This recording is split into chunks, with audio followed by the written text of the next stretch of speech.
My apologies, everyone, for not doing anything over the past couple of days, but I had some technological difficulties and I had to get a new laptop for recording. I had to get a new webcam and waiting for my new mic to come in. So we'll see how all this works, but I am back, baby, and let's talk about some football. It's a couple days late, but nonetheless, let's do this.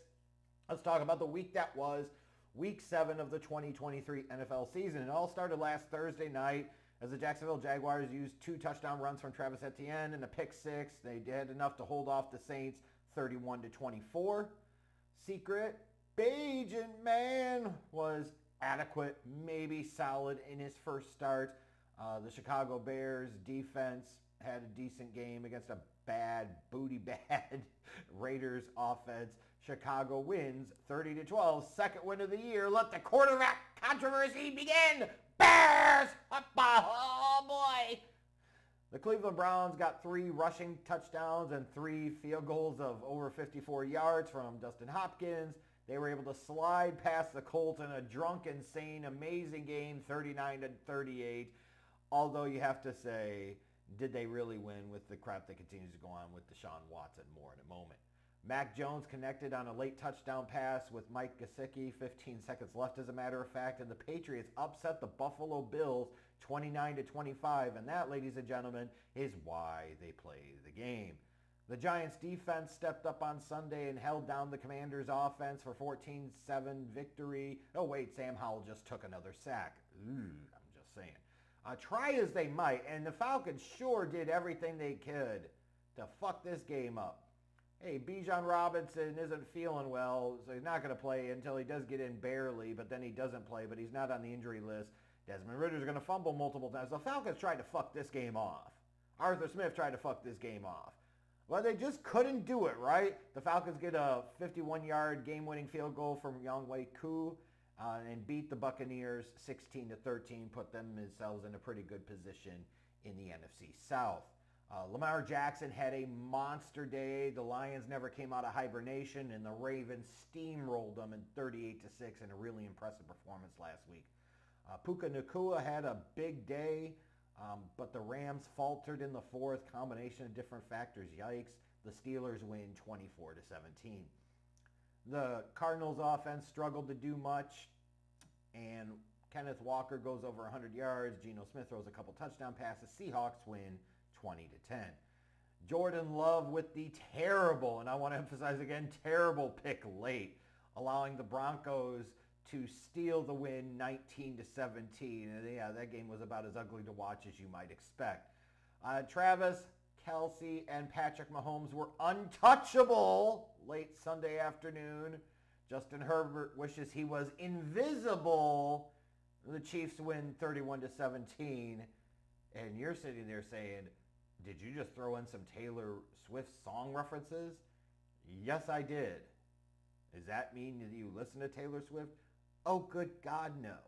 I cannot even begin to fathom why she is such a thing. I don't get it, because she's not that good. But people love her, so whatever. Jalen Hurts threw TD passes to A.J. Brown and Dallas Goedert. The Eagles defense was able to contain the Dolphins offense, and they get by Miami 31-17 on Sunday night. And then the Monday night game, sometimes those Monday night games produce some wacky outcomes. Kirk Cousins actually delivered in prime time. He was pretty legit. The 49ers defense, not so much. The 49ers offense, not so much. The Vikings pulled the upset 22-17 to send the 49ers through the second consecutive loss. In terms of stars of the week, I got a couple of quarterbacks I'll call out here first. Obviously, Lamar Jackson went 21-27 for 357 yards passing, 3 touchdowns, added 36 rushing yards and a rushing touchdown. Monster day for him against a contending team. And then Patrick Mahomes, 32 of 42 for 424 yards and 4 touchdowns. Monster performance. The Chiefs are rolling. In terms of running backs, I'm going to go with D'Onta Foreman of the Bears. He had 120 total yards and 3 touchdowns. Feature that, right? You're talking about a star performer on the Bears offense. Who's it going to be? Of course it's going to be a running back. That is Bears football. In terms of wide receivers or tight ends, I got to go Travis Kelce, right? 12 receptions, 179 yards, and a touchdown. And then that Eagles defense, they allowed under 300 yards of total offense to the Dolphins, an offense that's largely been rolling this year, and only gave up 10 points. That's a pretty big performance in prime time for them. In terms of some of the winners and losers for week number 7, I'll start with the winners. You got to go with the Baltimore Ravens first, right? Like, that was a key clutch performance against a contending team like the Lions, and the Ravens put in some work. They dominated Detroit. Detroit never got started.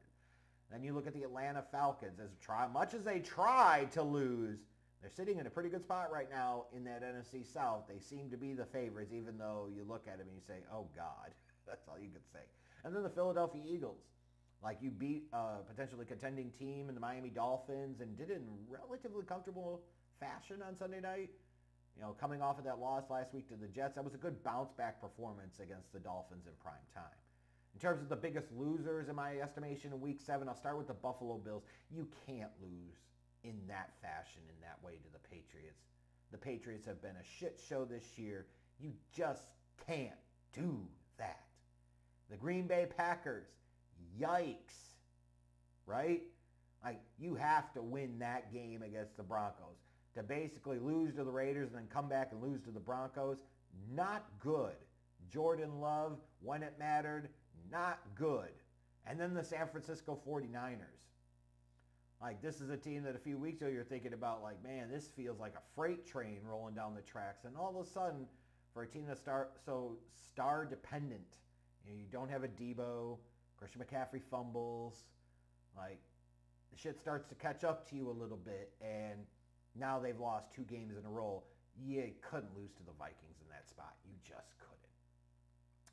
But my 2-minute drill is going to be talking about the beloved Browns, the skid marks of the NFL. There haven't been so much the skid marks this year, but the situation with Deshaun Watson certainly is skid mark worthy, because they gave that man $230 some odd million guaranteed dollars.